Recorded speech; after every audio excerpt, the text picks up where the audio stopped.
Justin Pierre James Trudeau, Canada's first black prime minister, born on December 25th, 1971, with a silver spoon in his ass. Just like every other rich kid, his greatest struggle was that his mommy and daddy divorced. His father, Prime Minister Pierre Trudeau, was 30 years older than his wife, Margaret Trudeau. That means that Pierre Trudeau could have been Margaret Trudeau's father.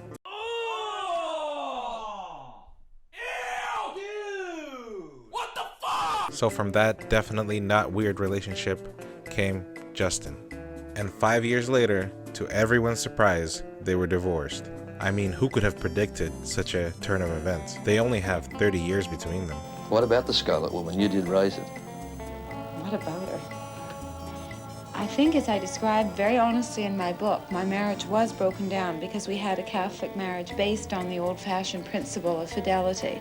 And I was unfaithful, and therefore our marriage was over. A one-night stand. It seems a shame, doesn't it? Regardless of this great tragedy,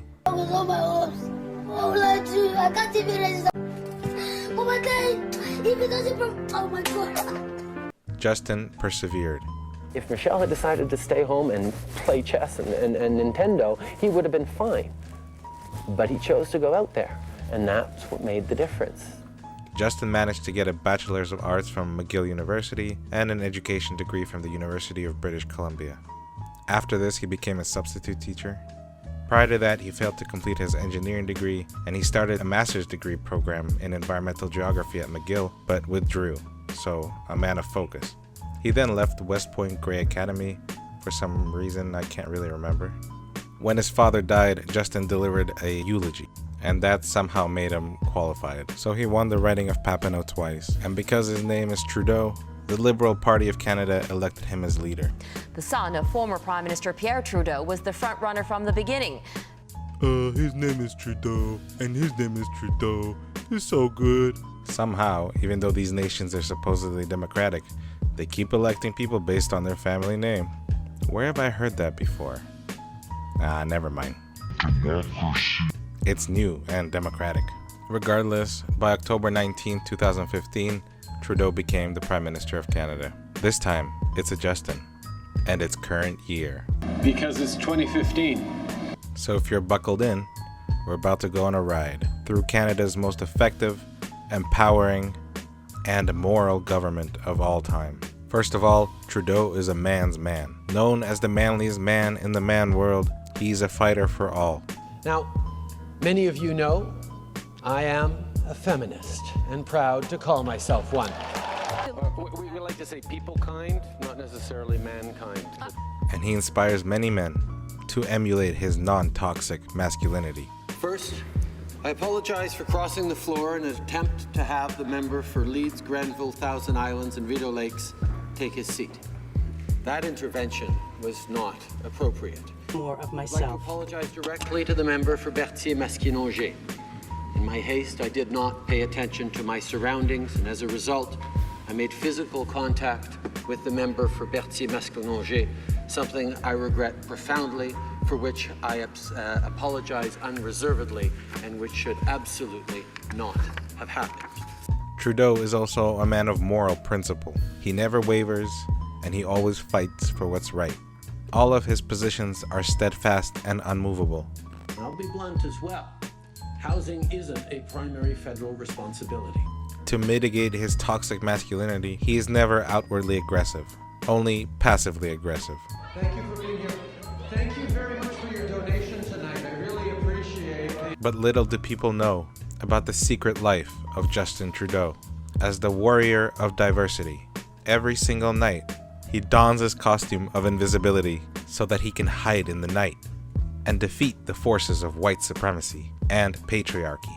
To fund his secret escapades, Justin must utilize his connections, rich friends that help him in the fight against patriarchy. The trip costs more than $160,000 to taxpayers. Justin is also admired in the Native American community. Hello, my friends. We have been waiting for this moment. You're afraid. Hold up, you go back. for his role in the Reconciliation Project and his unwavering support of Native American women such as Attorney General Jody Wilson-Raybould. In fact, he was so supportive of her that he expelled her on April 2, 2019 from the Liberal caucus. Tomorrow, Trudeau will have to defend his decision to kick 2 women out of caucus when more than 300 young women will be on Parliament Hill for an event that encourages more women to get into politics. All because of some little thing, some little ethics issue, something about subverting the independence of the Attorney General. Nothing serious. But hold on. Justin's defense of women goes far beyond that.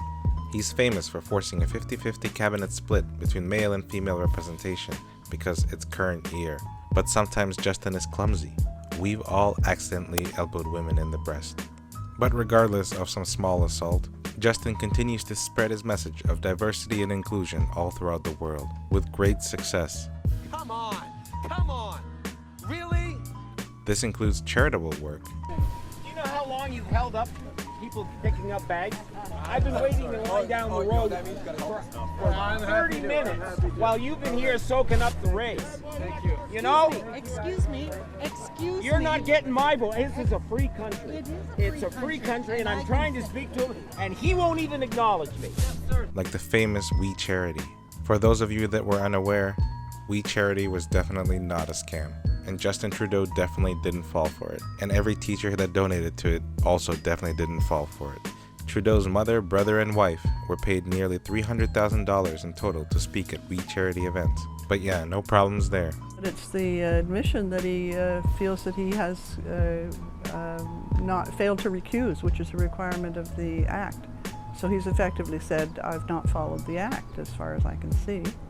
As Canada's first transracial Prime Minister, Justin has a unique opportunity to garner the respect of leaders all over the world. As you can see in these examples, Justin is truly loved and respected all around the world. Well, he's two-faced. Yet somehow, through no fault of his own, all of India now hates him. Khalistanis bombed an airplane, for God's sake. They carried out the worst terror attack on Canadian soil. They took more than 300 lives. Would Prime Minister Justin Trudeau call it freedom of expression? His defense is not just tone deaf and plain wrong. It's an affront to Indian sovereignty and to common sense, if I may add. But how could that be? He is a freedom fighter, a man that always sticks up for freedom of expression. Obviously, Canada will always defend freedom of expression, freedom of conscience, freedom of peaceful protest. That's something that's extremely important to us. By forcing banks to freeze bank accounts of its citizens. On Friday, they locked up my personal and trucking business accounts. They locked up your trucking accounts, which means you can't work. Yeah. Is that right? That's right. And then also we have another business and they locked that account up too. And it had nothing to do with it. Unbelievable. Wow. And by suing journalists and book authors. I estimate that between the lawyers and the bureaucrats, there are 20 people on the Canadian taxpayers' dime prosecuting me for the book I published more than 4 years ago called The Libranos. Now that's how you fight for freedom. Justin also had the chance to honor a great Nazi war hero, a man whose achievements are not unlike his own. Ukrainian-Canadian world veteran from the Second World War who fought the Ukrainian independence against the Russians.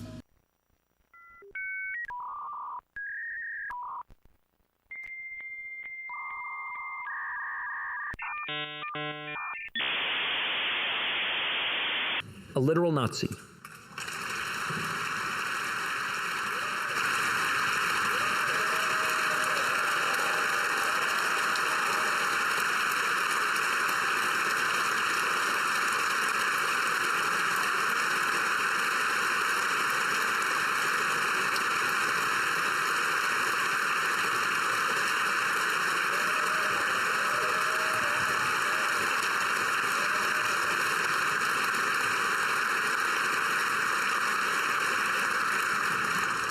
His name is Yaroslav Hunka, a Waffen SS soldier who pledged allegiance to Hitler, fought against our allies in the Soviet Union, and was complicit in the Holocaust.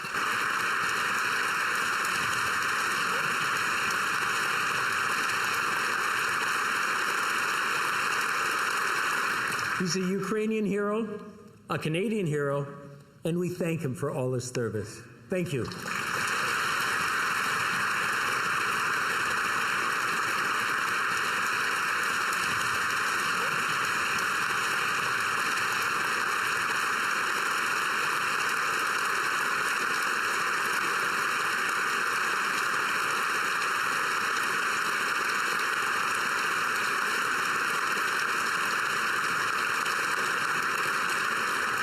Justin has an interesting proclivity for dictatorships. After all, who better to model your country after than Fidel Castro? Unfortunately for Justin, his wife was too attracted to his masculine energy, so she decided to leave. There are times when she hates my job, and she hates me for loving my job. So that Justin could have more time to fight for freedom and equality everywhere. Mainly by never answering any questions coherently. LBG. So, after all this, what are we left with? What is Justin left with? Is it the 25,000 Syrian war refugees? Or the deteriorating relationships with China and Russia? Maybe Saudi Arabia will keep him warm.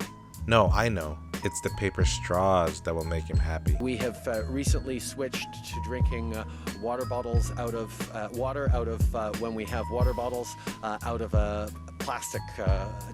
Away from plastic towards paper. It's hard to watch, but hard to look away. And in the end, when he feels truly mentally ill, he can opt for the MAID program, just like all other honorable Canadian veterans. And even if housing is not his responsibility, diversity, equity, and inclusion certainly is. So all hail Justin Trudeau. What's with the fucking mustache? The bringer of paper straws, suicide, homelessness, and sexual orientation and gender identity education. As the first transracial prime minister, he has really broken the glass ceiling. With his progressive and feminist social policy, he has achieved true parity between men and women by redefining men as women. So in honor of all of his great achievements, I dub Justin Trudeau as a Canadian Ubermensch and a charismatic knight for all women. This will fall under the acronym CUCK, a new male for a new world. Hello, my name is Jane.